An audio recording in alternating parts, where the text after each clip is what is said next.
Hier, j'essayais d'expliquer que nous devons prendre, avant de prendre nos territoires, les territoires, nous devons connaître notre statut et notre position. C'est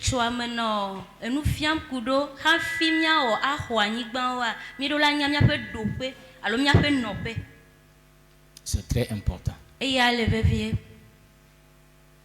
Si tu ne connais pas qui tu es en Christ et où tu es en Christ, tu ne peux pas conquérir les territoires. Et donc j'ai utilisé le livre d'Éphésiens comme un cas d'étude.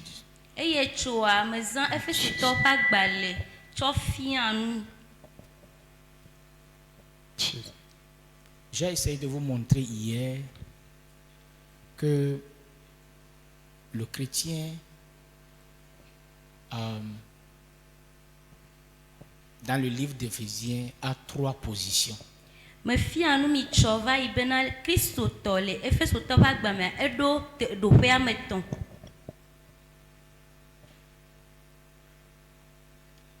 La première position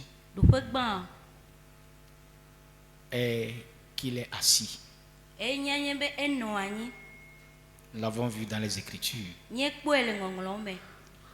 La deuxième position est qu'il est debout. La troisième position est qu'il marche. Donc, pour ceux qui étaient là hier, vous pouvez ajouter ces références à la dernière partie, c'est-à-dire la partie, la position qui consiste à marcher.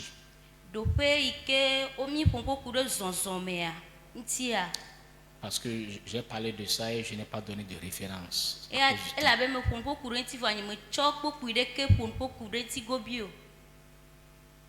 Vous pouvez écrire chapitre 4, verset 1. Pour ceux qui écrivent chapitre 4, verset 1, vous pouvez écrire d'abord, écrivez d'abord, d'accord? Chapitre 4, verset 1.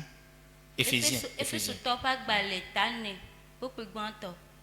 Le verset 10. Le même chapitre, le verset 10. Le verset 17, le même chapitre.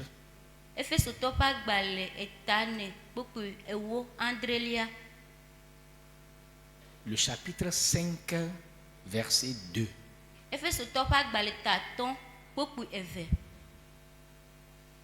Le chapitre 5, toujours le verset 8.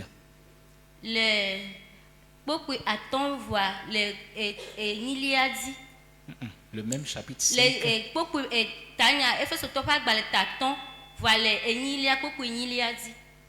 Donc, il y a chapitre 5, verset 2 et chapitre 5, verset 8.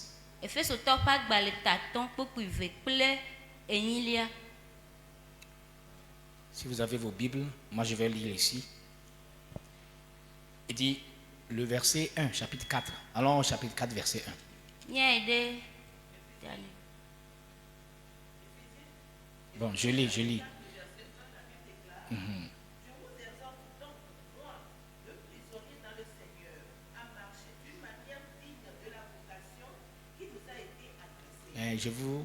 Je vous exhorte à faire quoi? À faire quoi? À faire quoi? À marcher. Voilà. À marcher.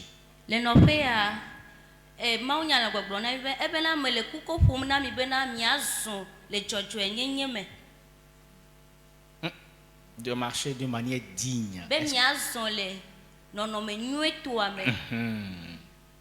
Marcher de manière digne. Comment est-ce qu'il faut marcher?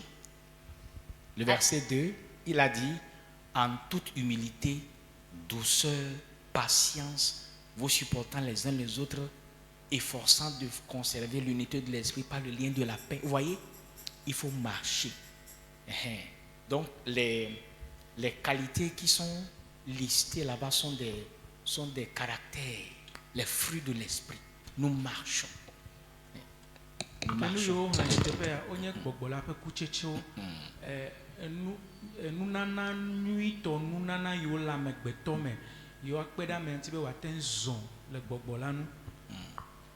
Le verset 17 dit, voici donc ce que je dis et ce que je déclare dans le Seigneur. C'est que vous ne devez plus marcher comme les païens qui marchent selon la vanité de leurs pensées. Je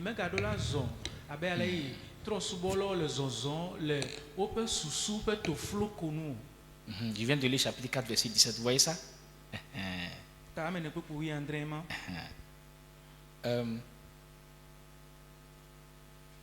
Le verset suivant, le chapitre 5, verset 2 dit, marchez dans la charité à l'exemple de Christ. Vous voyez ça?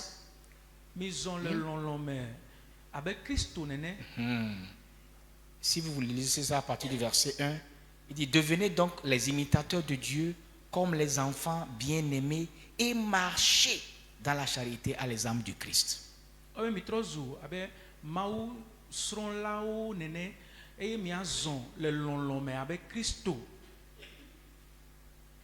Donc, celui qui m'aide à lire peut lire le verset 8 maintenant, chapitre 5, verset 8 maintenant. Ephésiens 5, le verset 8, la Bible déclare, autrefois vous étiez ténèbres, et maintenant vous êtes la lumière dans le Seigneur. Marchez comme des enfants de lumière. Amen. Vous voyez déjà que le mot est répété. Hein? Le mot marcher est répété. Mais marcher ici, ce n'est pas le sens de marcher de façon, ce n'est pas le sens littéral.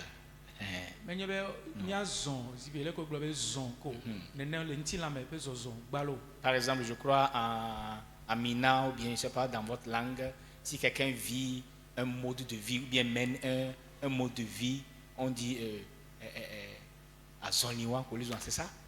Hein? Quand tu dis à Zonliwan, tu ne parles pas de la marche sur les deux pieds, tu parles du quoi? Du mode de vie de la personne. Voilà.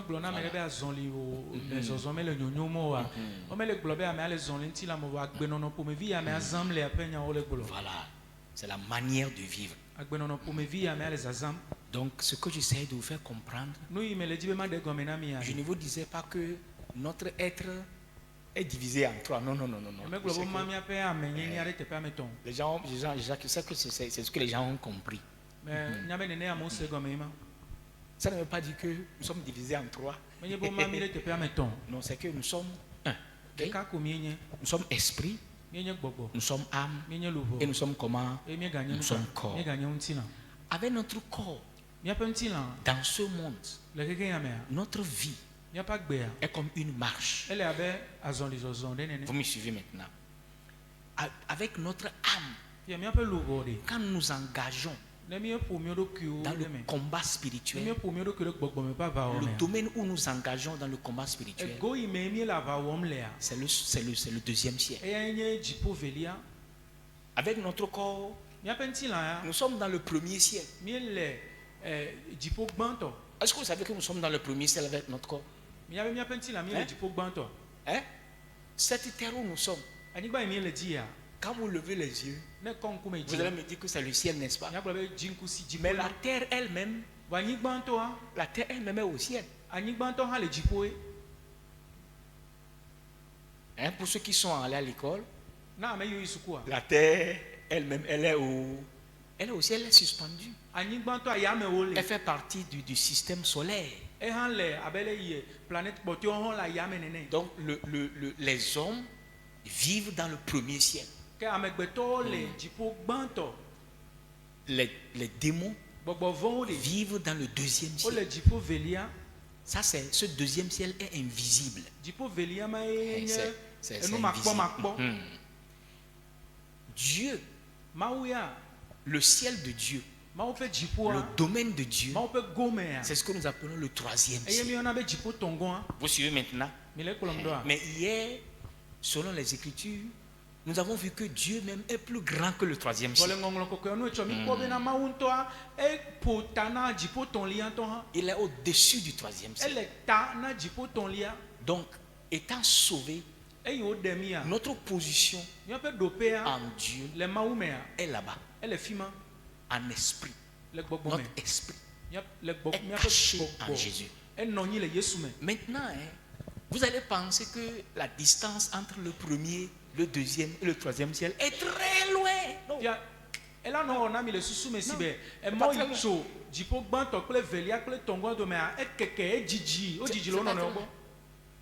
C'est seulement une question de dimension. C'est comme vous mettez un voile, un rideau. Quand le rideau est enlevé, vous rentrez dans l'autre dimension. Vous me suivez? Donc, dans le premier ciel, nous sommes ici avec notre corps. Dans le deuxième ciel, quand nous nous engageons dans le combat spirituel, c'est avec notre âme. C'est pourquoi nous avons besoin de nous revêtir de toute l'armure de Dieu pour être protégés. Mais dans le troisième ciel, notre esprit est là-bas, inaccessible. Inaccessible. Rien ne pourra lui arriver. Est-ce que vous me suivez? Donc nous devons faire très attention en marchant pour ne pas nous contaminer par les choses de ce monde. Nous devons faire très attention en nous engageant dans le combat spirituel pour ne pas être atteints par l'ennemi. C'est compris? Est-ce que c'est compris? Donc j'ai dit que puisque le monde démoniaque, selon la subdivision que nous a donnée Éphésiens, est en 4. Les entités qui les gouvernent sont en 4. Je vous ai donné une subdivision hier, n'est-ce pas? J'ai dit que la terre, si vous faites un groupement de ce qui se passe sur la terre, vous avez les espaces géographiques, vous avez l'espèce humaine ou bien les nations, vous avez aussi leurs institutions, et vous avez aussi leur mode de vie. Donc si nous voulons occuper les territoires, chaque subdivision est un territoire. C'est un territoire.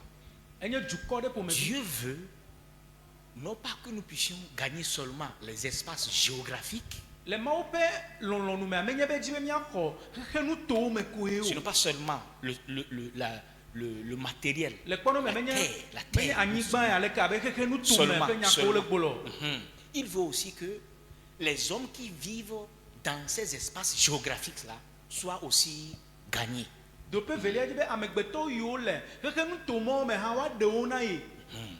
Dieu aussi veut que les institutions qui gouvernent leur vie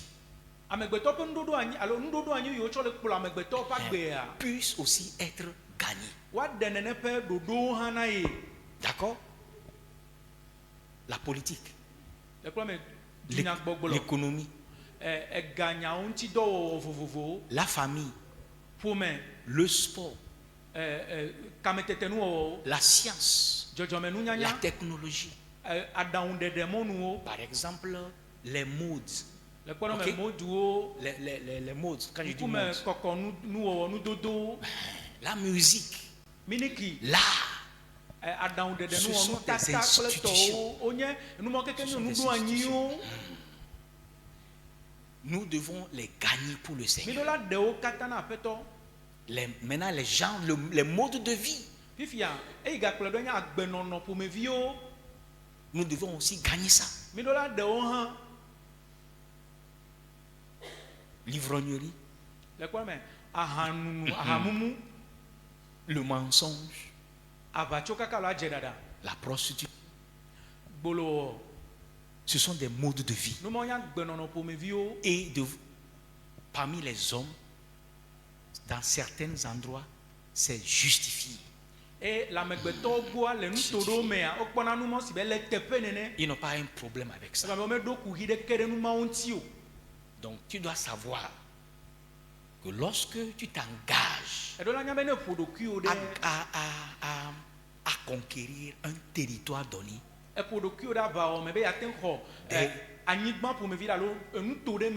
derrière un territoire, il y a une force. Il y a une force. Et cette force-là, elle va t'attaquer. Est-ce que vous me suivez? Donc, comment est-ce que nous devons engager dans cette conquête-là, sachant qui nous sommes et sachant où nous sommes? Comment est-ce qu'on doit s'engager? D'accord? Vous me suivez? Je vais quitter Éphésiens pour aller dans 1 Samuel.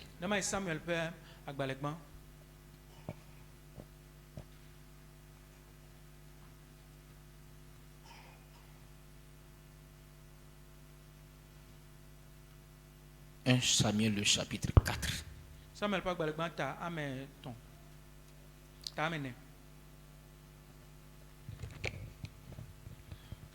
Un Samuel, le chapitre 4.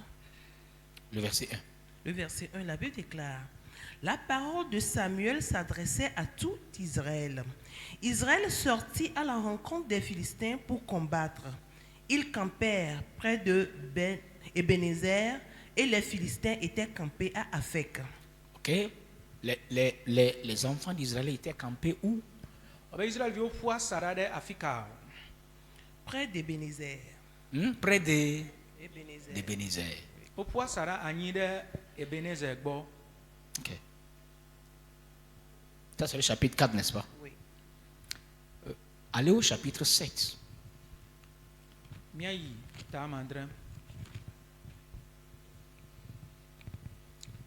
1 Samuel. Chapitre 7, lisez le verset 11 à 12. Le verset 11 à 12, la Bible déclare: les hommes d'Israël sortirent de Mitzpah, poursuivirent les Philistins et les battirent jusqu'au dessous de Beth-Kar. Samuel prit une pierre qu'il plaça entre Mitzpah et Chêne et il l'appela du nom d'Ebenezer en disant: jusqu'ici l'Éternel nous a secourus. Okay. Amen. Amen. Vous avez suivi la lecture? Les enfants d'Israël étaient campés où? Au chapitre 4. Ebenezer. Près d'Ebenezer. Le chapitre 7 nous dit que quelque chose s'est passé. Samuel a pris une pierre et il l'a placée comme quoi? Une limite. Et il lui a donné un nom. Ebenezer. Jusqu'ici, le Seigneur nous a secourus. Vous avez une fois entendu le nom Ebenezer, n'est-ce pas? Je crois qu'il y a même un son, un chant. Mavadi Ebenezer, Mau Pameluve, Donko Dosio Mau, Natswa Peda, Ebenezer, Mau Pameluve, Donko Dosio Mau, Natswa. Ebenezer est composé de deux mots. Qui est un nom. Il y a Eben et Ezer. Eben veut dire pierre. Ezer veut dire secours. Secours. D'accord? Donc, si tu combines les deux, ça fait quoi? Pierre de secours. Pierre de secours. Je vais vous poser une question maintenant. Le nom, ce nom Ebenezer, est-ce que ça a commencé au chapitre 4 ou bien ça a commencé au chapitre 7? Hein?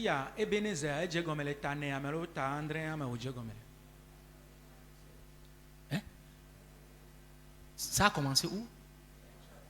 Au chapitre 7. Mais pourquoi est-ce que le chapitre 4 nous dit que les enfants d'Israël sont campés à Ebenezer?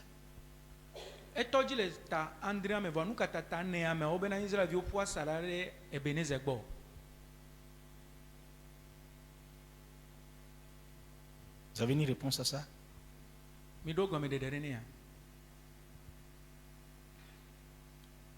Moi, j'aime qu'on me parle quand j'enseigne. Ne soyez pas timide.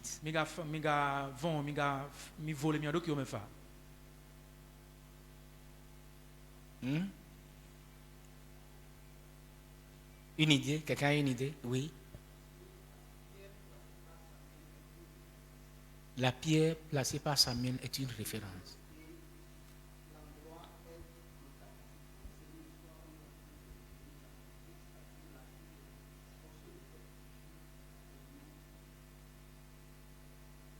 Ok. Ce qui s'est passé au chapitre 4 était une bataille. C'était une guerre entre les Philistins et les enfants d'Israël. Les enfants d'Israël étaient campés où? À Ebenezer. L'historien nous a dit que c'est campé à Ebenezer. En ce jour-là, ils ont été battus. Ils ont été battus. Ils ont perdu combien de personnes? Ils ont perdu 4000 personnes. Dans le premier combat. Regardez. Je vais vous prendre pas à pas. Le verset 2 dit: les Philistins se rangèrent en bataille contre Israël. Et le combat s'engagea. Israël fut battu par les Philistins qui tuèrent sur le champ de bataille environ 4000 hommes.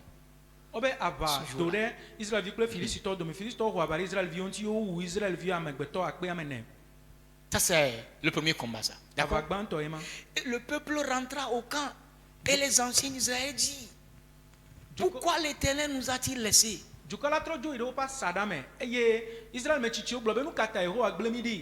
Battre aujourd'hui par les Philistins. Alors, allons chercher à Silo l'arche de l'alliance de l'Éternel. Qu'elle vienne au milieu de nous et qu'elle nous délivre de la main de nos ennemis. Le peuple envoyait à Silo, d'où l'on apporta l'arche de l'alliance de l'Éternel des armées, qui siège entre les chérubins. Les deux fils d'Élie, Ophni et Phiné, étaient là avec l'arche de l'alliance de l'Éternel.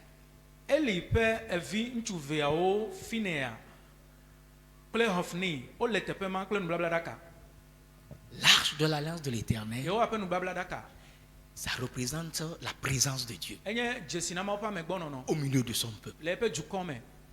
Et ce jour-là, il y avait deux hommes de Dieu qui étaient vraiment loin. Ophni et Phiné. Ils sont venus avec l'arche sur le champ de bataille. Après que le peuple n'ait été défait. Et quand ils ont vu l'arche, et ils ont vu les hommes de Dieu qui étaient loin, ils ont poussé un cri de joie. Ils ont dit: voilà, Dieu est venu au milieu de nous. Regardez ce qu'ils ont dit. Verset 5. Lorsque l'arche de l'alliance de l'Éternel entrant dans le camp, tout Israël poussa de grands cris de joie. Et la terre en fut ébranlée. Ils ont poussé comment? Un cri de joie. Et qu'est-ce qui s'est passé? La terre a été ébranlée.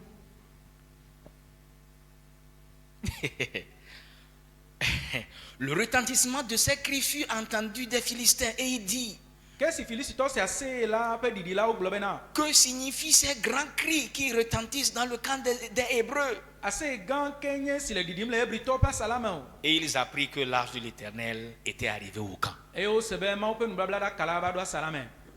L'histoire dit que les Philistins se sont encouragés. Ils ont dit: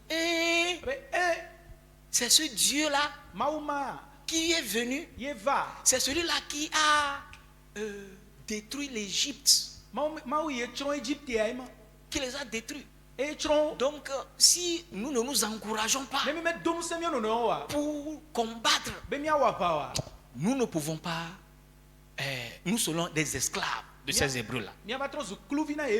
Et ils se sont encouragés. Et ils ont engagé le combat. Et qu'est-ce qui s'est passé? Verset 10. Les Philistins livraient bataille. Et Israël fut battu. L'arche de l'Éternel était là-bas. Les hommes de Dieu qui ont été là-bas. Ça veut dire que Dieu était présent. Les hommes de Dieu étaient présents. L'onction était présente. Les Philistins se sont encouragés. Et ils ont battu Israël. Il dit: chacun s'enfuit dans sa tente. La défaite fut très grande. Et il tomba d'Israël 30 000 hommes de pied.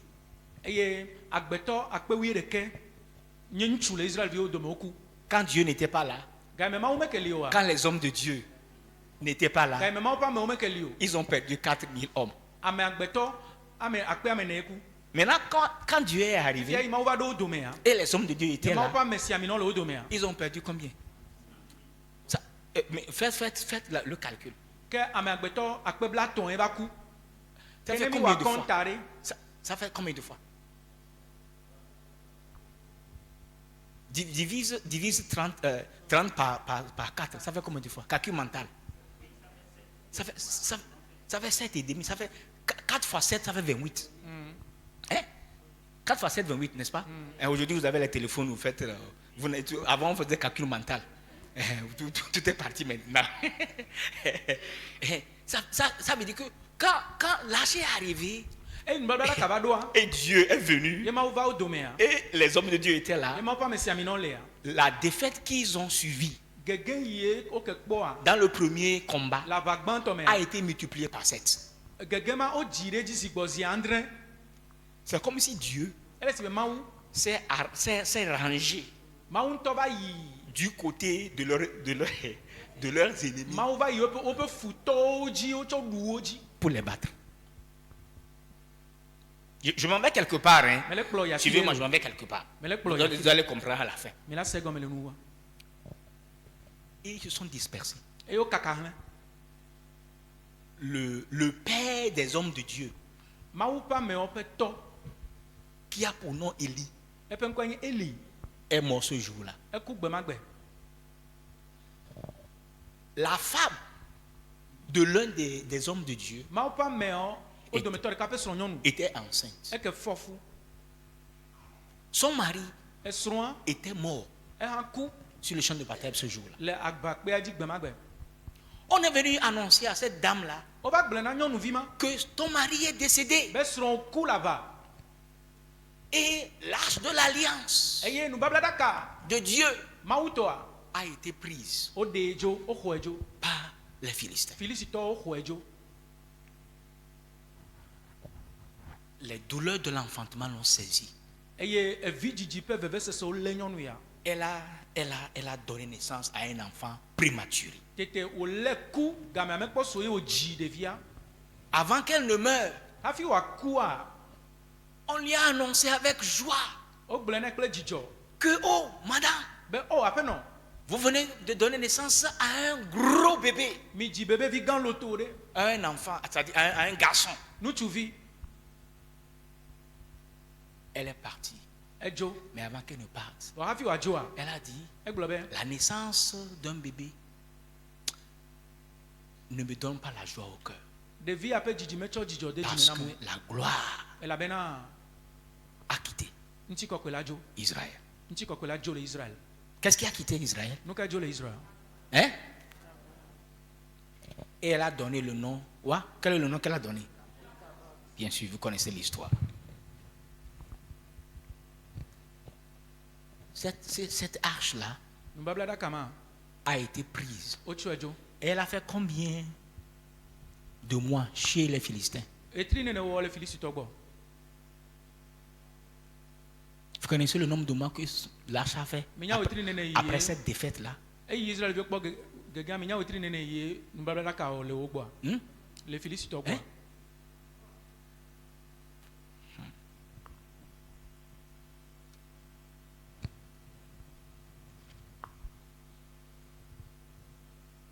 Chapitre 6, verset 1. 1 Samuel, chapitre 6, le verset 1, la Bible déclare: l'arche de l'Éternel fut 7 mois dans le pays des Philistins. Ça fait combien de mois? 7 mois. Quand c'est rentré dans le pays des Philistins, vous connaissez l'histoire. Dieu les a frappés. Et ils ont lâché l'arche. L'arche est revenue en Israël. Et quand elle est venue en Israël, ça fait des années. Regardez.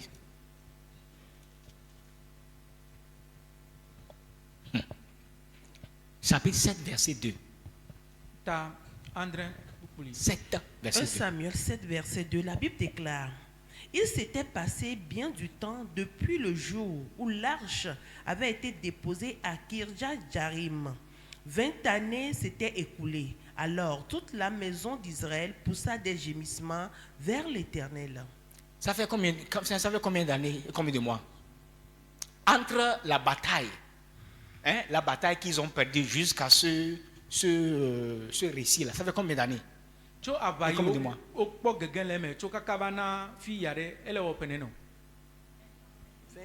Ça fait combien de mois? Ça fait 20 ans et 7 mois.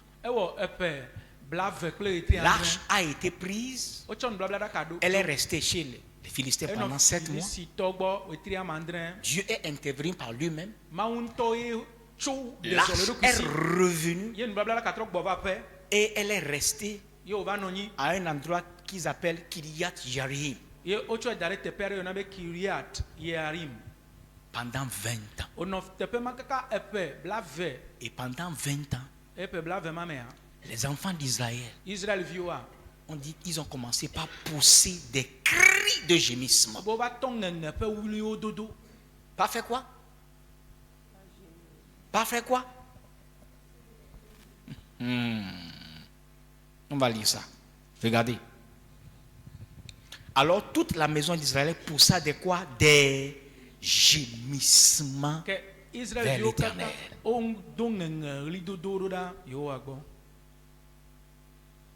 Ils ont poussé des gémissements vers l'Éternel. Pendant combien d'années? Pendant combien d'années? Pendant 20 ans. On va quelque part. Nous allons quelque part. Ils ont gémi. Ils ont gémi. Ils ont gémi pendant 20 ans. Dieu n'a rien dit. Dieu les a laissés. Parce que la raison pour laquelle Dieu a permis que son arche puisse être laissée ou bien larguée entre les mains des Philistins est que Dieu a jugé bon de rester chez les païens que de rester au milieu de son propre peuple, parce que les péchés que son peuple commettait étaient tellement abominables que Dieu a vu que les païens étaient même plus saints que son peuple.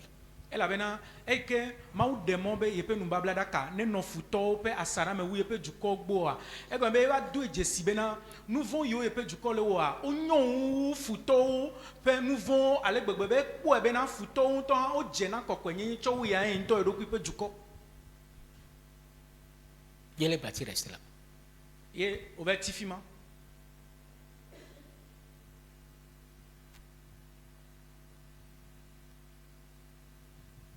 Après 20 ans, quand ils ont gémi, ils sont venus voir Samuel. Et Samuel a dit, est-ce que vous êtes maintenant prêts? Vous êtes prêts à revenir vers ce Dieu-là? Parce que la gloire a quitté. Ils ont dit oui. Nous sommes prêts. Et Samuel a dit, si vous êtes prêts.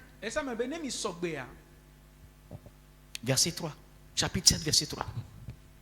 Samuel dit à toute la maison d'Israël, si c'est de tout votre cœur que vous revenez à l'Éternel, ôtez du milieu de vous les dieux étrangers.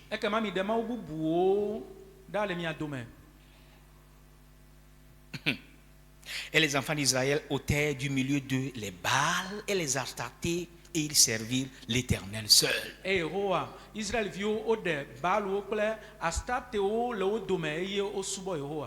Samuel dit, assemblez-vous, tout Israël à Mitzpah, et je prierai l'Éternel pour vous. Et ils s'assemblaient à Mitzpah. Ils puisèrent de l'eau et la répandirent devant l'Éternel. Et ils jeûnèrent ce jour-là en disant, nous avons péché contre l'Éternel. Samuel jugea les enfants d'Israël à Mitzpah. Les Philistins apprirent que les enfants d'Israël s'étaient assemblés à Mitzpah. Et les princes des Philistins montèrent contre Israël. À cette nouvelle, les enfants d'Israël eurent peur des Philistins. Il dit à Samuel, ne cesse point de crier pour nous à l'Éternel, notre Dieu, afin qu'il nous sauve de la main des Philistins.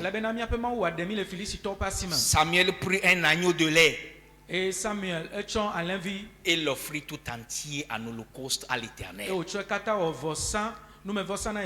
Il cria à l'Éternel pour Israël et l'Éternel l'exauça.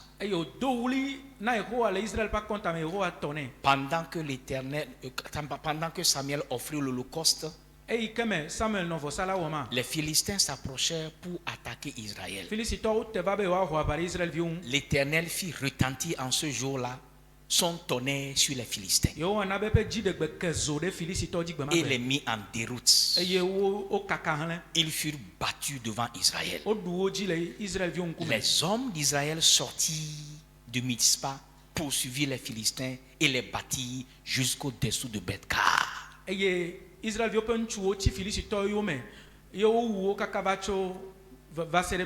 Samuel prit une pierre qu'il plaça entre Mitzpah et Shen et il l'appela du nom d'Ebenezer.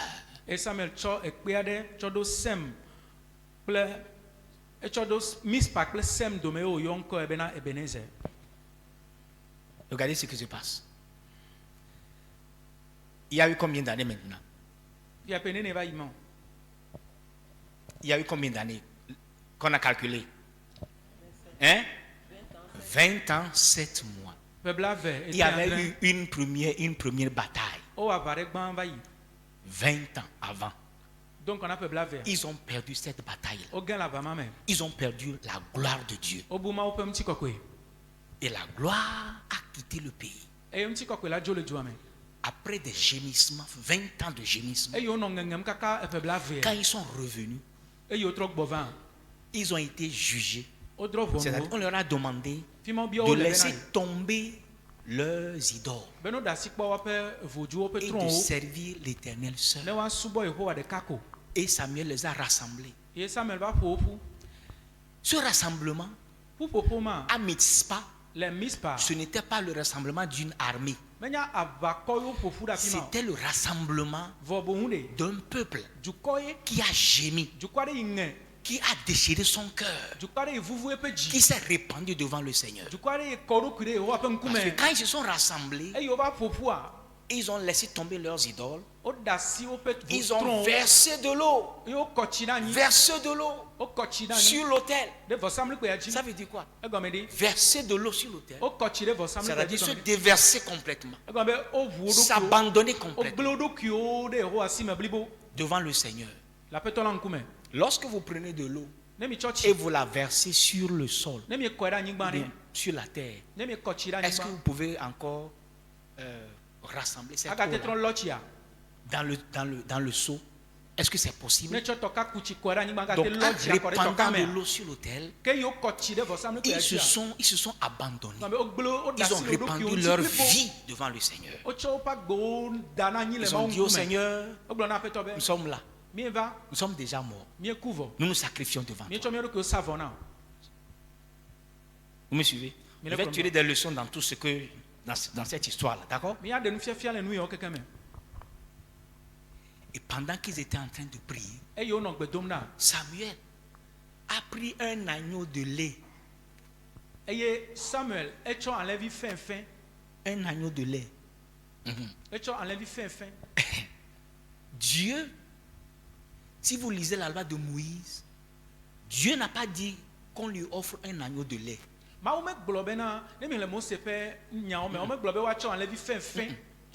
Comme holocauste.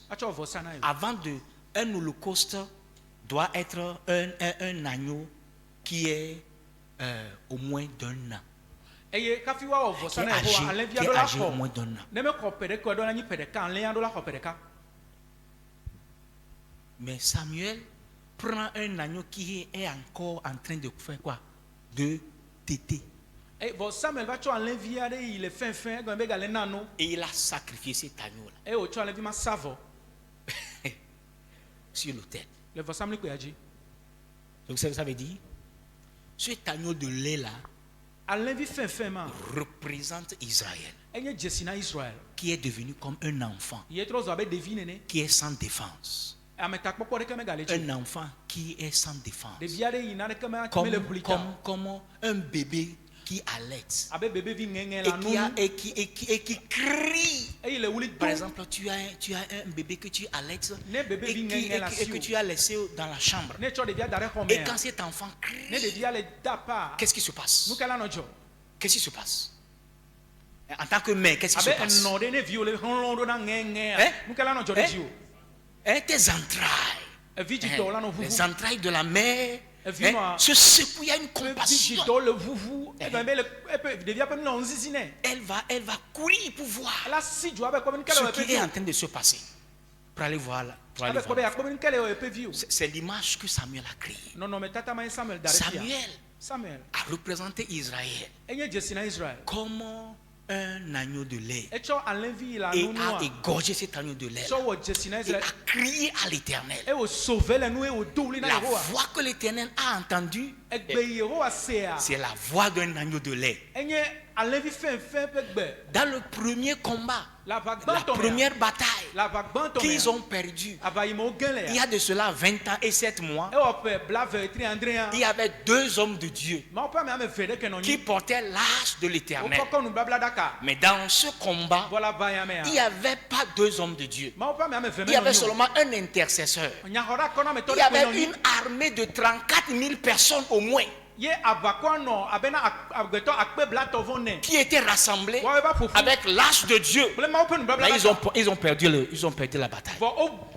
Mais en ce jour-là, il y avait seulement un seul homme, un peuple qui était devant Dieu, non pas comme une armée, mais comme un bébé. Quand ils ont crié à l'Éternel, qu'est-ce qui s'est passé?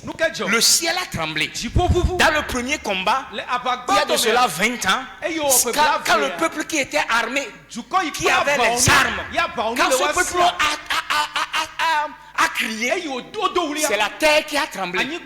Mais ils ont été battus. Mais quand ce peuple, après avoir passé par le table de la repentance, ils ont crié comme un enfant. Ce n'est plus la terre qui a tremblé, c'est le ciel qui a tremblé. Dieu a tonné du ciel. Il dit, me voici.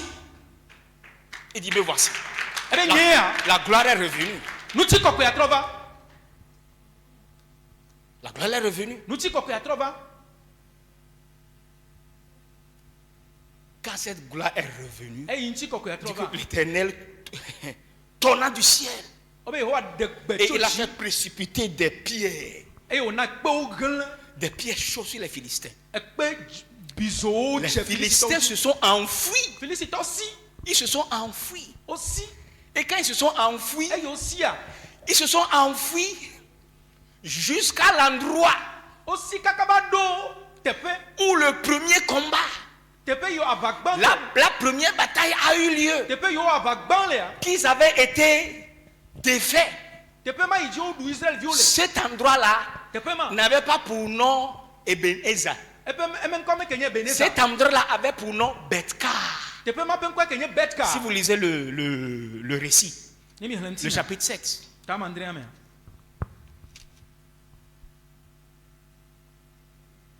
Le verset 11, chapitre 7, verset 11. Les hommes d'Israël sortis de Mitzpah poursuivaient les Philistins et les battirent jusqu'au-dessous de Bethkar. Israël vit un tuo ocho Mitzpah heti Philistitoyo me kakabado Bethkar pe anigban. Bethkar. C'était un village. Et Samuel, quand ils se sont enfuis, et ils sont arrivés jusqu'à Bethkar. Bethkar, c'est la limite. C'est une ville limite entre Israël et les Philistins. Et Samuel a pris une pierre et il l'a plantée là-bas. Et de cet endroit s'appelle comment? Maintenant, Ebenezer. Nous avions été battus sur ce terrain, sur ce territoire, cette location, il y a de cela 20 ans. Mais aujourd'hui, Dieu est revenu pour que nous puissions retourner et reconquérir l'endroit, le territoire qui avait été pris il y a de cela 20 ans. Dieu va prendre quelqu'un jusqu'au passé, une bataille, un combat que tu as perdu il y a de cela des années. Dieu va renverser le temps et t'amener dans le passé. Il va t'amener là-bas parce que sa gloire va descendre. Le combat que ton père a perdu, le combat que ta mère a perdu, le combat que tu as perdu dans ton foyer, il y a de cela 20 ans, il y a de cela 40 ans, il y a de cela 50 ans.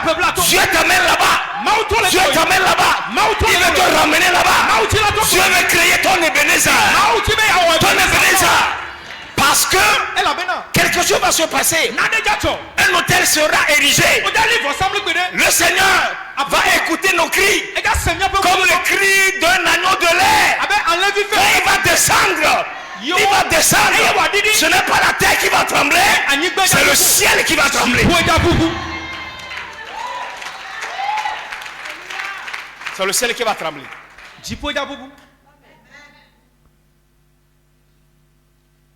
Vous avez compris ça? Donc Ebenezer, quoique l'historien ait commencé par le nom, le nom n'a pas commencé par là. C'était un endroit où ils ont été défaits. Mais prends courage. Prends courage. Tu es blessé. Tu es couvert de poussière. De honte. N'est-ce pas? Lève-toi de cette poussière-là. Tu vas enlever cette. Tu vas te secouer. Tu vas te secouer. Tu vas te secouer. Quand j'ai découvert ça, j'ai dit non. Dieu va me ramener. Là où j'ai été défait. Là où j'ai été défait. L'endroit où j'ai été défait, le domaine où j'ai été défait, quel que soit l'aspect de ma vie où j'ai été défait, je vais retourner là-bas. Je vais retourner là-bas. Je vais retourner là-bas. Je vais retourner là-bas. Je vais retourner.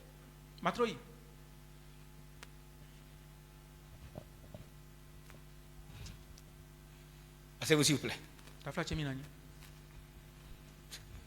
Regardez la fin de l'histoire.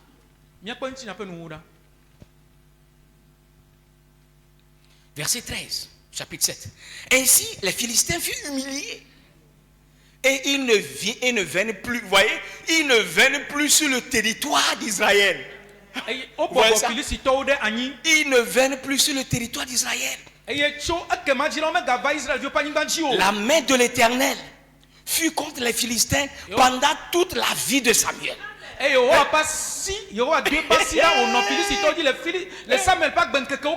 Oui, on dit les villes que les Philistins avaient prises sur Israël retournaient à Israël. Depuis Écron jusqu'à Gath, avec leur territoire. Israël les arracha de la main des Philistins. Et il eut paix entre Israël et les Amoréens. Tant que Samuel a vécu, Samuel était un homme comme une armée. Un homme, une armée. Tant que ce monsieur-là est là-bas, quand il élève sa voix et quand il parle, le ciel entend. Il ne faut même pas vous hasarder. Tant qu'il était là, les Philistins ne sont plus venus pour rentrer sur le territoire d'Israël. Et de son vivant, ce qui a été arraché des enfants d'Israël a été restauré. Ça, c'est mon défi. C'est mon défi. Je me suis dit, de mon vivant, là où je suis, s'il y a des ennemis, s'il y a des envahisseurs, s'il y a des terroristes, là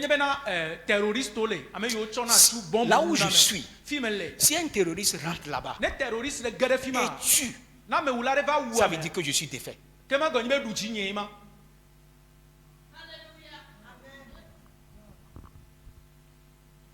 Ça veut dire que je suis défait.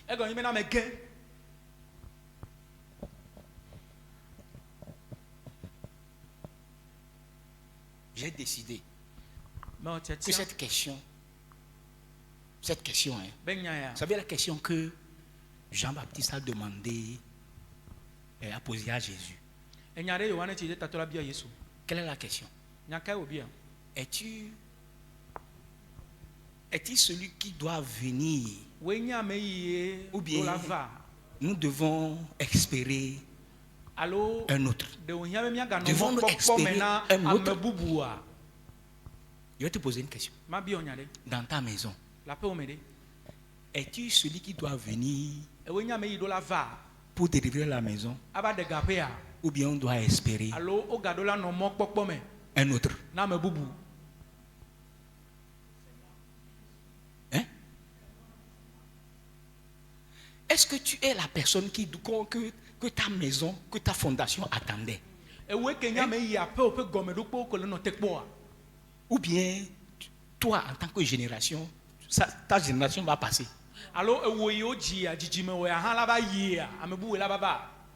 Et un autre va venir. J'ai dit non. De mon vivant, il sera dit que quelqu'un a marché sur la face de la terre. Et l'histoire de ma famille, de ma génération, de mon sang a été réécrit. Ça a été réécrit. Là où je vis, combien d'appels je n'ai pas reçus pour quitter l'endroit? Parce que là, il y a des tueries. Il y a des tueries. Les terroristes viennent, ils vous tuent. Dans l'état où je suis. Mais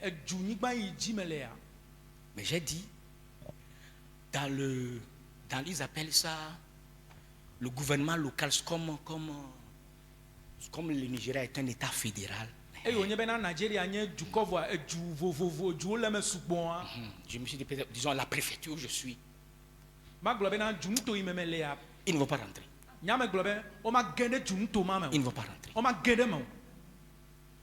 Et ils ne sont pas rentrés jusqu'à présent. Ils ne sont pas rentrés. Ils ne sont pas rentrés. Un jour, Dieu m'a demandé de faire 40 jours, ou 40 nuits, de marche dans toute cette préfecture-là. Et de marcher pieds nus et de prier toute la nuit. Je quittais la maison à partir de 23h minuit et je revenais vers 3h, 4h du matin. Je l'ai fait pendant 40 nuits. J'avais vraiment mal aux pieds. Parce que ça faisait longtemps que je n'ai plus marché pieds nus. Mais comme c'était une instruction de la part du Seigneur, je l'ai fait. Quelques jours dans cet exercice de prière, j'ai quitté ma femme cette nuit-là pour marcher. Et ma femme a dit oui, bon, je vais aussi te soutenir dans la prière. Elle m'a dit qu'elle était assise, les pieds allongés, et ses yeux étaient fermés. Quelques minutes après mon départ, elle a vu que le ciel était ouvert. Elle a vu un serpent. Elle m'a dit qu'elle a vu un serpent qui, elle n'a pas vu le commencement du serpent. Le serpent a entouré la préfecture. Ce n'est pas seulement la maison. Hein. Je parle d'une préfecture. C'est la tête du serpent qu'elle a vue au ciel. Et le serpent a commencé par lui parler. Madame, tu penses, vous, toi et ton mari, vous pensez que vous pouvez prendre ce territoire de ma main? Et le serpent s'est introduit. Le serpent a dit, je suis l'ancien des jours de ce territoire. Je vais t'annoncer que l'enfant là que tu portes, si toi et ton mari vous ne cessez pas cet exercice là, je vais comment on dit froisser, quand on dit squeeze, ma fion de vivant tout le pot de bain. Ma fion de vivant tout le pot de bain. Ma fion de vivant tout le pot de bain. Hein? Et sourire. C'est le mot. Je vais l'enlever. Ma femme, je crois, elle était, je crois, 2 ou 3 mois. Personne même ne savait. Cet ancien des jours a su. Je vais enlever cet enfant. On a prié. 5 mois plus tard, l'enfant est sorti. Ma femme ne savait pas. C'est comme si elle a senti comme si de l'eau est sortie. C'est comme une femme enceinte qui éprouve le besoin d'aller d'uriner, quoi. Donc, le liquide est sorti. On pensait que c'était de l'urine. On ne savait pas que c'était le liquide amniotique. Vous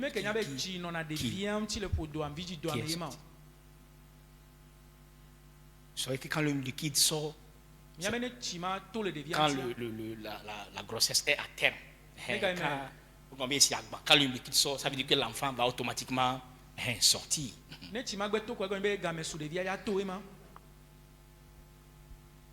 L'enfant a fait 3 jours Devia on keke ame ton. sans liquide amniotique. Etsi ame ga no nti le podo ame. Et ma femme est rentrée dans les douleurs de l'enfantement. Hafi esronye va le ku. J'ai prié. Me dogbera. Je l'ai amené à l'hôpital. Mais quoi il conduit? Quand on l'examine, Et yo deux quoi? on dit mais le liquide est parti. Oh etsi a jole nti wo. Depuis quand ça a commencé? Mais tu vois game o gakamo je comme. Depuis 3-4 jours. Keke ame ton ame. Si vous étiez venu, Nemi ke va. on aurait pu la mettre au repos et puis commencer par mettre le sirop, mais on pourrait secourir l'enfant. Nemi mi ke va kaba mi aketem adjire do a pede de via nti. L'enfant, on peut pas. L'enfant est déjà parti. Bo de via ke kuvo. On doit l'enlever. Au-delà de via nti. Il avait 5 mois. Ewo witramaton. 5 mois. C'est comme ça que cet enfant est sorti. Nenema de vimato. Ils ont enlevé l'enfant. O de via. La femme a failli mourir. Kule esronye ku Il kule. a fait ce truc-là. Ce docteur est un sataniste. Il a fait le curettage. C'est le curettage qu'on appelle. Et il a laissé quelques morceaux de placenta dans le sein de ma femme. Eye dokita mai de via le esronye tia edasi ameno ape kakaro re esronye pe viji dome. Et quand je l'ai ramené comme ça à la maison. Eye me tro koko esronye nene aya pe me. Elle a failli mourir. Ça tue. Ça tue. Cet enfant-là était un garçon. Devima kenyi vinchuvi. C'est de la longueur de la paume de la main. Epe jiji me kata le aba alopo menene. J'ai vu cet enfant, il me ressemblait. Mais quoi de via edim. Et le médecin dit, bon, qu'est-ce que tu vas faire? Il faut aller l'enterrer. Donc je l'ai enterré, c'était à l'hôpital de l'armée de l'air. Je l'ai enterré là-bas.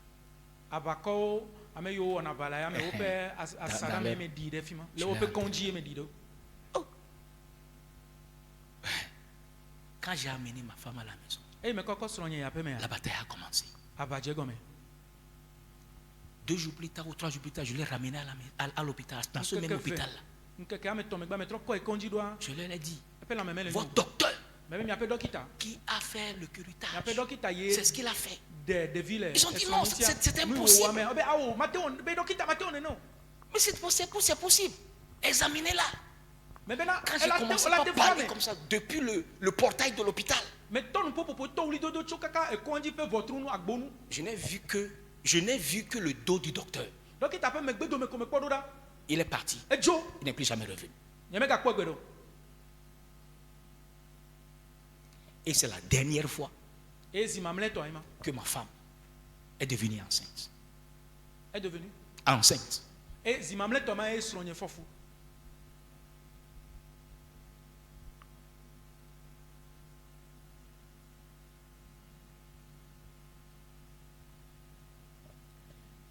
Quand vous vous engagez dans certaines choses, vous allez recevoir des coups. Mais j'ai dit, si c'est ce territoire que Dieu veut que nous prenions, quel que soit le prix que nous devons payer, mon sang a touché ce territoire. Mon sang a touché ce territoire. Ce territoire-là va être pris pour le Seigneur. Ça n'est pas suffisant pour me décourager. Le serpent est revenu après. Il y a de cela 2 ans. Ma femme était presque morte. Presque morte. J'ai pris ma femme. Elle partait. Il a dit, tu ne vas pas rester dans la maison. Je l'ai amenée à l'église. Sur l'autel. Elle dit, je m'en vais. Elle dit, tu ne vas pas partir. On va partir. Donc elle dit, laisse-moi, je vais me coucher et partir. Je savais que si je la laisse, si elle se couche, elle va partir. Donc je l'ai prise par les épaules. Et elle était debout comme ça. J'ai prié avec elle comme ça. De minuit jusqu'à 4 heures du matin. C'est après 4 heures du matin que l'esprit de moi est parti.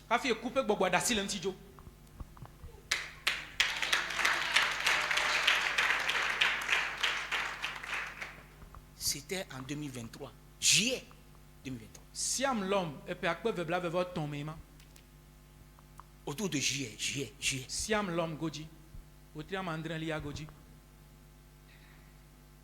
Août, septembre, octobre, 3 mois plus tard, mon père et ma mère décèdent le même jour.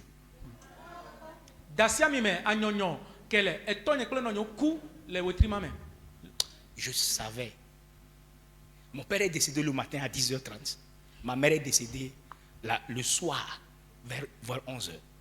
J'ai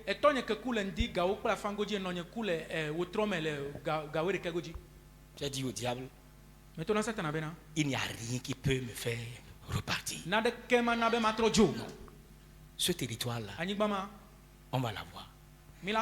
Quelles que soient les distractions, pour moi, c'était une distraction. Quelles que soient les distractions qui sont orchestrées. Vous voyez, si vous êtes en train de toucher à l'ennemi, il ira orchestrer quelque chose de quelque part pour vous décourager.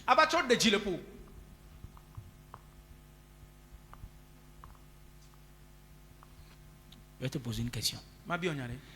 Es-tu celui que nous espérons?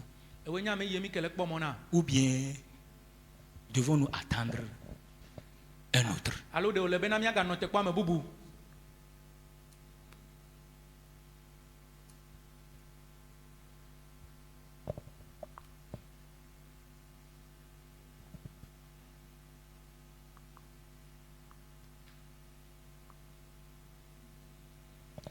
Vous voyez, les enfants d'Israël, pour faire revenir Dieu, qui était parti, il y a de cela 20 ans, ils ont commencé par pousser des gémissements. Des gémissements. Ils ont commencé par pousser des gémissements. Ils ont laissé tomber leur genre, leur mode de vie. Ils ont commencé par prier. Par prier. Et ça, c'est un exercice. Quand vous voulez conquérir les territoires, vous devez commencer, premièrement, par permettre Dieu de vous conquérir.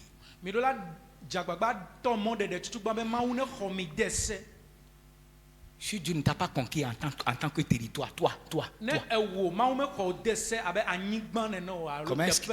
Comment est-ce qu'il peut conquérir ta famille? Est-ce que Dieu t'a conquis? Dieu, est-ce qu'il t'a conquis?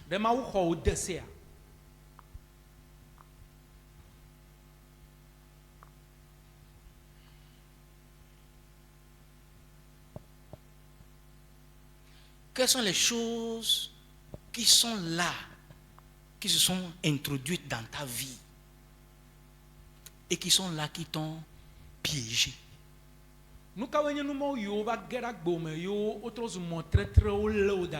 Ces choses-là doivent s'en aller. Ça doit s'en aller. Donc quand ça s'en va, tu vas commencer par systématiquement faire une prière. Faire des prières. Ce n'est pas une prière d'un jour. Ce n'est pas une prière de 2 jours. Ils ont prié pendant combien d'années? 20 ans. 20 ans.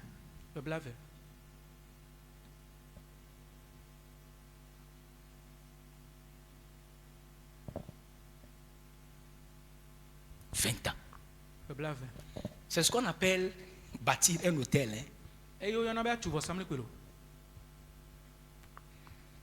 C'est-à-dire poser un acte de façon systématique. Quel que soit ce qui se passe, je suis toujours là, faisant la même chose jusqu'à ce que Dieu n'intervienne. Mais toi et moi, quand nous prions aujourd'hui et demain, Dieu ne se manifeste pas. On a une seconde option.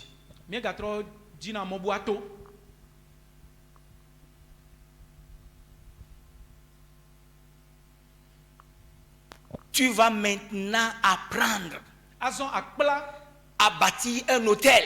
Un hôtel de prière. C'est-à-dire à le faire de façon persévérante, de façon consistante. Hein? Cet exercice spirituel, la prière, le jeûne, jusqu'à ce que le Seigneur ne se manifeste. Parce que Dieu est un roi. C'est un esprit roi. On ne le commande pas. Il vient quand il veut.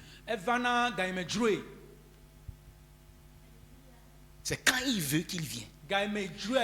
Et tu dois le chercher jusqu'à un certain niveau donné. Et c'est lui qui va sanctionner, qui va dire maintenant tu m'as vraiment cherché, et il va se manifester.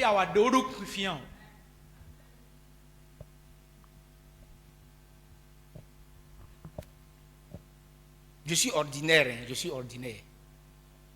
Mon frère, je suis là où je suis là, je suis ordinaire. Tu vois ce que je veux, je n'ai pas encore eu. Ce que je veux, je n'ai pas encore eu de Dieu. Je suis un pasteur ordinaire.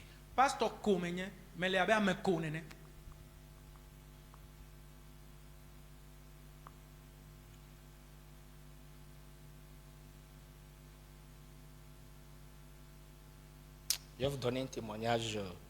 Demain, je vais vous donner un témoignage. Sur ce qui chez moi.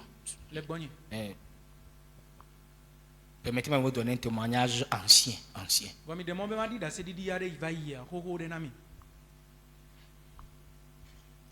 Il y a un homme qui a pour nom Tommy Hick. Tommy Hick. Vous avez entendu parler de lui? Non. Hein? Okay. Il était un pasteur. Et il a vu que il était trop ordinaire. Tu viens à l'église, tu enseignes les gens, tu fais les programmes. Mais il a vu que la puissance du Saint-Esprit qui devait l'accompagner dans son travail, il n'était pas là.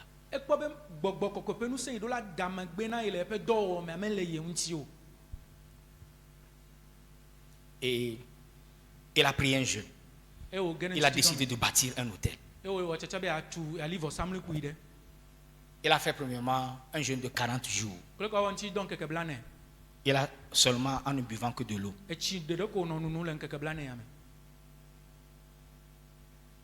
Après 40 jours, rien n'est arrivé. Il était devenu tellement mince qu'il est sorti. Il a mangé. Il s'est reconstitué. Et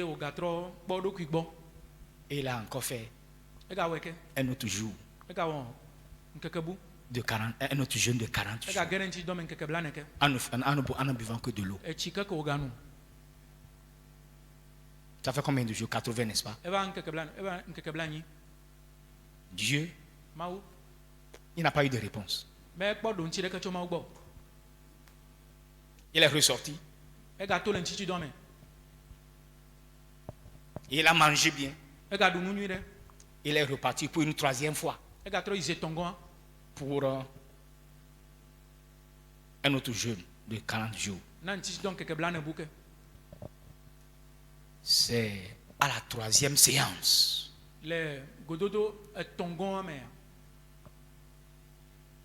qu'un ange de l'Éternel a envahi sa chambre.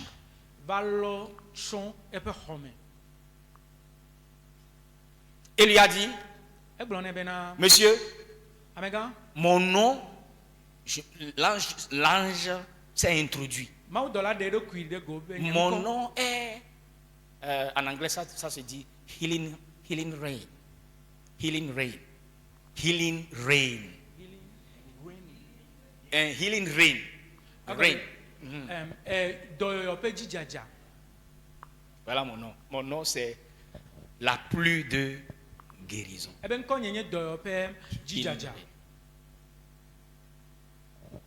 Je suis venu t'annoncer que depuis que tu as commencé par prier là, maintenant le ciel est ouvert. Je suis venu t'annoncer que je vais être attaché à ta vie. Jusqu'au jour où tu vas mourir. Tu vas partout où tu iras. Tu vas apporter la guérison dans les territoires, dans l'économie, dans la politique. Tu apporteras la guérison. Et Dieu l'a envoyé. L'ange l'a dit, tu vas. Dieu me dit de te dire d'aller en Argentine. Quand tu iras en Argentine, demande d'après un certain Johan Parson. Dis à Johan Parson de faire de la publicité à la radio et à la télévision. Et d'annoncer que pendant 2 semaines, il y aura des croisades de guérison. Que Dieu va guérir la politique, guérir l'économie, guérir le pays. Et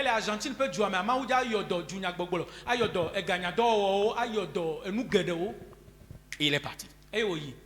Depuis l'aéroport, il a commencé, quand il a atterri, il a demandé je cherche un certain Johan Parson.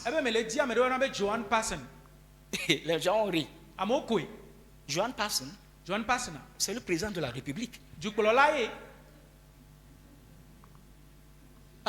Comment est-ce que tu peux atterrir comme ça? Tu cherches le président, tu es un pasteur et tu es venu des États-Unis.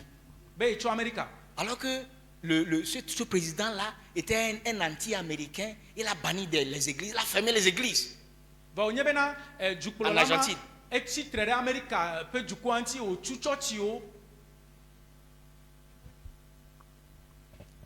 Bon, quand il est parti à l'hôtel, on a dit, bon écoute, si tu veux voir le président, vous connaissez le protocole. Le premier jour, il est atterri. Il voulait rentrer à la présidence. Et tu ne peux pas rentrer à la présidence comme ça. Il y a le chef de la sécurité l'a appréhendé. Monsieur, vous allez où là? Il a raconté son histoire. Tout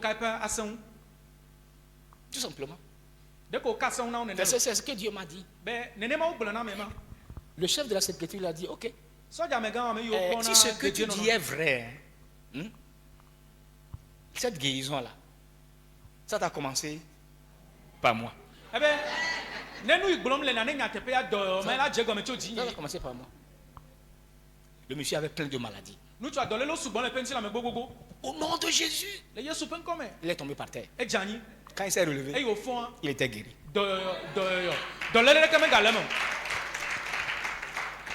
Il a dit au monsieur, demain, à pareille heure, reviens.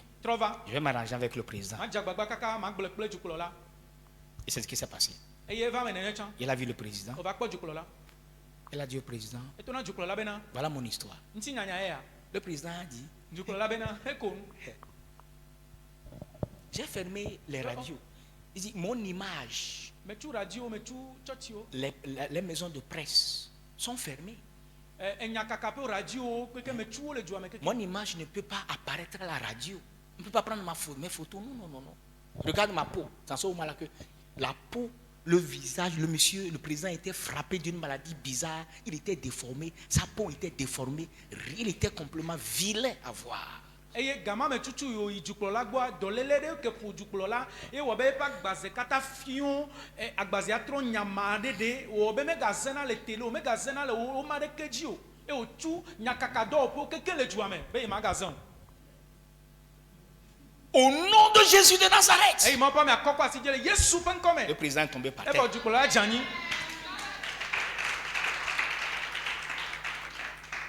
Qui vous dit que les présidents ne peuvent pas être atteints?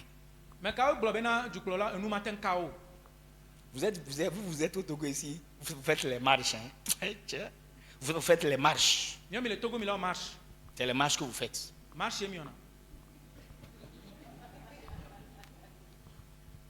Le président est tombé par terre.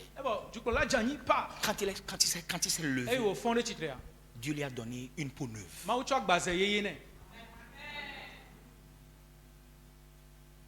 Rapidement, il a rassemblé. Il dit, ouvrez les maisons de radio. Ouvrez la télévision. Moi et mon cabinet, nous serons au terrain pendant les 2 semaines. La capacité de ce terrain-là était 26 000 personnes. Pendant 2 semaines. Il y avait la pluie de guérison. Les chaises roulantes et les cannes étaient tellement nombreux qu'on prenait des camions remorques pour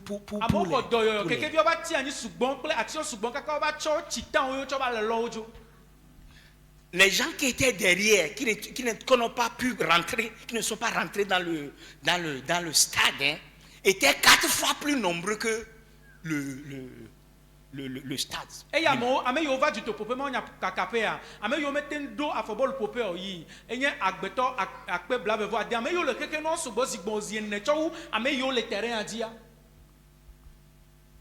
a dit, tous ceux qui sont dehors, qui ne peuvent plus rentrer, quelle que soit la maladie, mettez votre main sur le mur du terrain.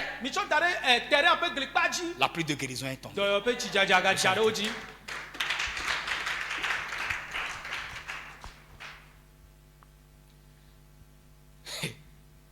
L'hôtel, quand les gens ont localisé l'hôtel où il était,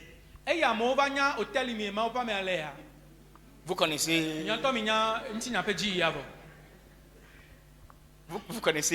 n'est-ce pas? Pour sortir, il était obligé de se déguiser comme une femme. Et il sortit comme une femme. Sinon, on allait le déchirer en pièces. Après 2 semaines, dis au président, monsieur le président, ma mission est terminée. Je vais partir. Le président dit, bon, les frontières sont fermées. Tu ne vas nulle part. Tu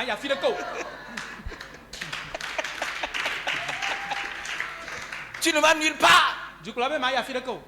Tu vas rester ici. Je vais t'amener dans un autre stade. La capacité de ce stade-là est de 110 000 personnes.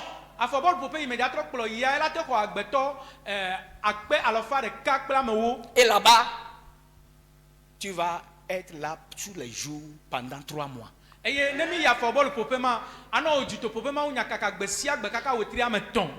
Et pendant 3 mois, les cieux étaient ouverts. La pluie de la guérison est tombée. Est tombée en Argentine. Quand il a fini, ça a commencé quand quand il a bâti un hôtel à Dieu. Vous me suivez? Hein? Il a cherché, il a laissé tomber les distractions. Tout.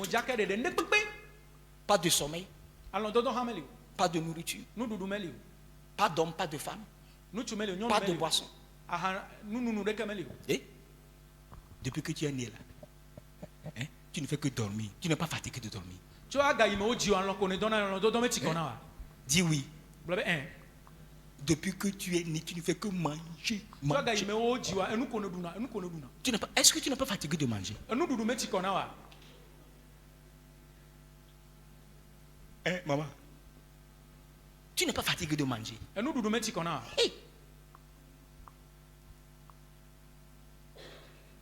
Quand il a fini en Argentine, Dieu l'a envoyé en Russie. Je vous parle des années 50, où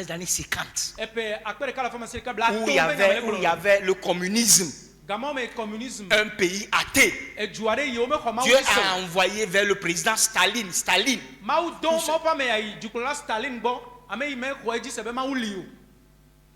Il est parti vers le président Staline.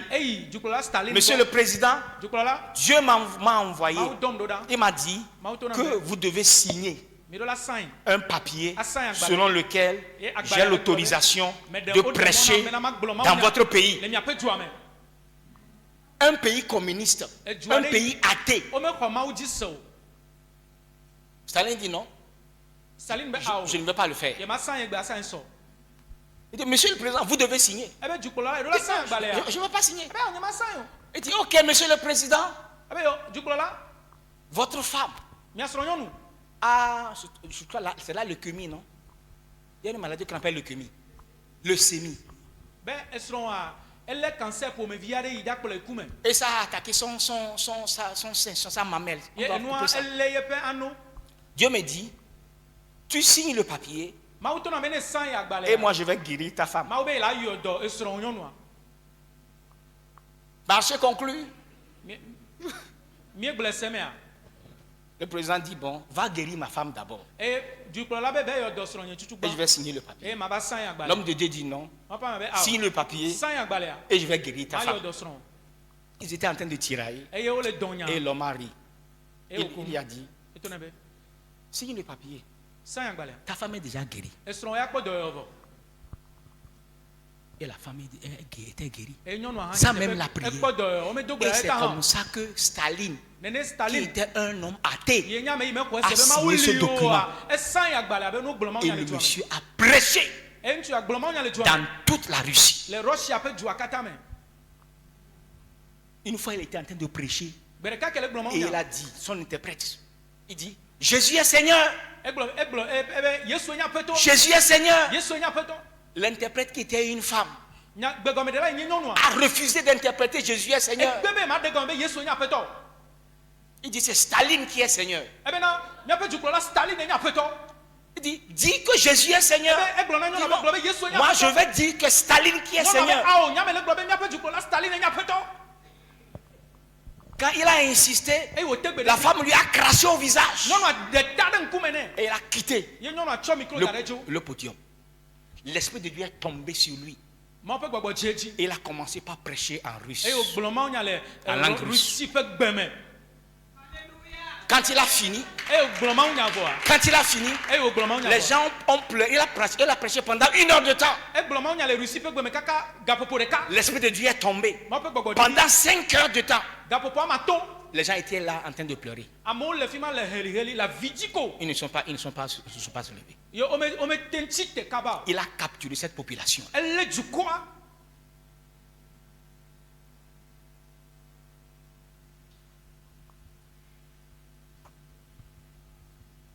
Posséder les territoires, ce n'est pas le pain et le beurre.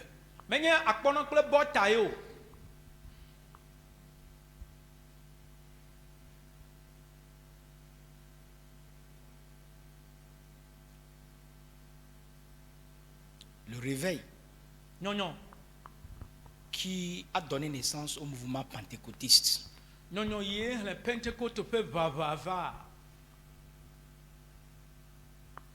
a commencé quelque part qu'on appelle Azusa Street. Azusa Street. Azusa peut Moji. Quand les gens étaient rassemblés pour prier, ils ont dit, nous allons attendre là-bas jusqu'à ce que Dieu ne vienne.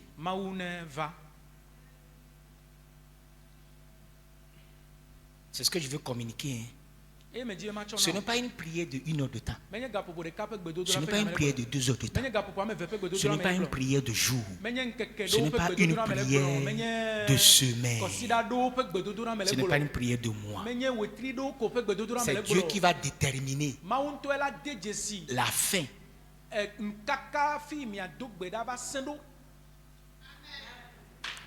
C'est Dieu qui va déterminer ça. Donc, je ne suis pas ici pour vous conduire dans la prière. Non. C'est pour t'introduire dans ce chemin-là. Où tu vas dire, je suis fatigué. Je suis fatigué d'être à ce niveau-là. Je vais chercher Dieu jusqu'à ce que je me trouve. Ces messieurs-là, ils étaient là. Ils disent, on va rien faire. Nous allons bâtir un hôtel. Vous allez signer. Quand vous allez rentrer, on va chercher Dieu jusqu'à ce qu'il ne vienne. Vous n'allez pas rester à la maison. Oh, vous n'allez pas venir et partir. Venir et partir. Venir et partir. Quand vous venez, vous restez jusqu'à ce que Dieu n'intervienne. Vous savez, les églises, ils font des jours de jeûne. 15 jours de jeûne, 21 jours de jeûne, 30 jours de jeûne. Et quand on fait nos activités et on revient, n'est-ce pas? On revient briser le jeûne là, le soir. Le pasteur prêche pendant 30 minutes. La chorale chante pendant 20 minutes. Et on prie pendant 15 minutes. Et on fait ça pendant 40 jours. Dans ce cas-là, ils ont dit non. Tout le monde reste même endroit. Pas de téléphone.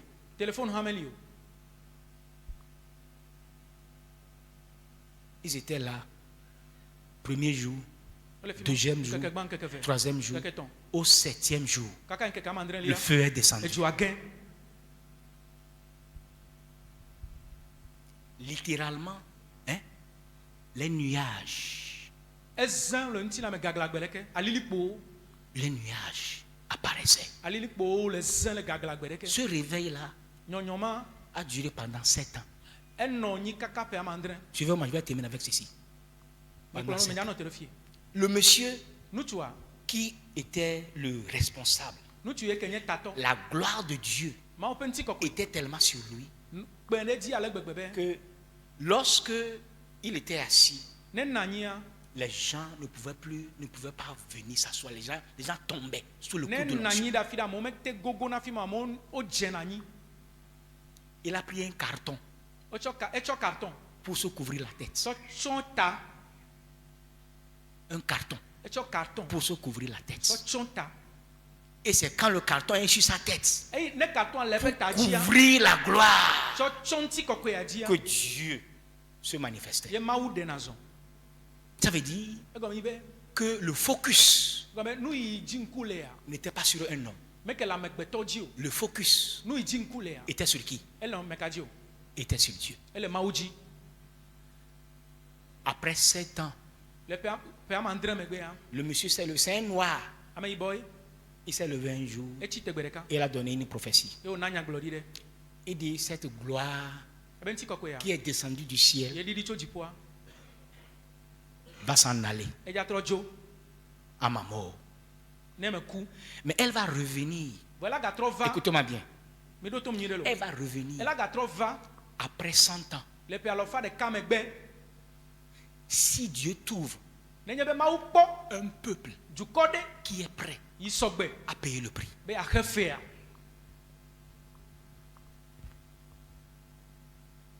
avez suivi la prophétie?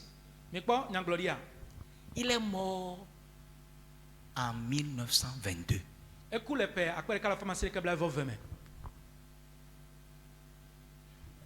100 ans. De 1922. Ça fait combien? Ça fait 2022. Ça veut dire que nous sommes rentrés dans la saison où cette prophétie va s'accomplir. Et il a dit, elle ne va pas s'accomplir à un seul endroit. Elle va s'accomplir dans le monde entier. J'ai dit, je ferai partie de ce mouvement-là.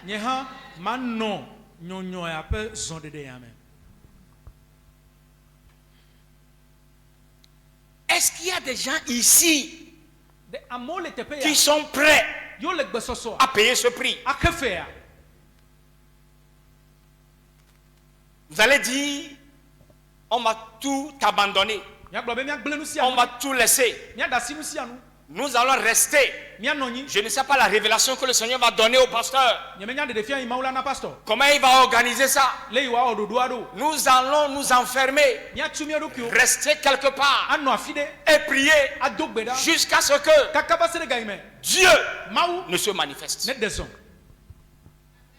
Nous ne serons pas là pour prier pour nos besoins, pour prier pour nos familles, pour prier pour rien, pour nos guérisons. Notre seule requête de prière, Dieu, que la gloire de Dieu vienne. Que la gloire de Dieu vienne. C'est ce niveau de consécration, cet esprit de consécration, que je veux que le ciel puisse lâcher au milieu de vous. En ce jour-là, quand le monsieur a fait l'annonce, dans son église, il n'y avait seulement que 22 femmes, 9 hommes et 5 jeunes qui ont répondu. 22 femmes, 9 hommes, 5 jeunes qui ont répondu. Ce dont je parle, ce n'est pas une multitude. S'il y a une multitude, c'est bon. S'il n'y a pas de multitude, nous allons nous consacrer et chercher le Seigneur. Pas un jour, pas 2 jours, pas 3 jours. Nous allons nous enfermer et bâtir un hôtel. Et dire au Seigneur, nous voici. Nous sommes ici. Nous sommes là. Nous n'allons partir nulle part jusqu'à ce que tu ne te manifestes. On ne va nulle part. Je vous assure que si Dieu trouve dans ce Togo-là 10 personnes qui vont dire, nous allons nous enfermer, nous n'allons nulle part, on ne va rien faire jusqu'à ce que, peut-être c'est 2 mois, peut-être c'est 3 mois, peut-être c'est 1 an, peut-être c'est 3 ans, on ne va nulle part. Dieu va changer l'histoire du Togo. Je vous assure. Dieu va capturer le gouvernement, il va capturer l'économie, il va capturer les sorciers, il va capturer les hommes occultes. Même les hommes occultes, ils sont plus consacrés que les chrétiens. Si nous pouvons faire ça, nous allons capturer ce pays.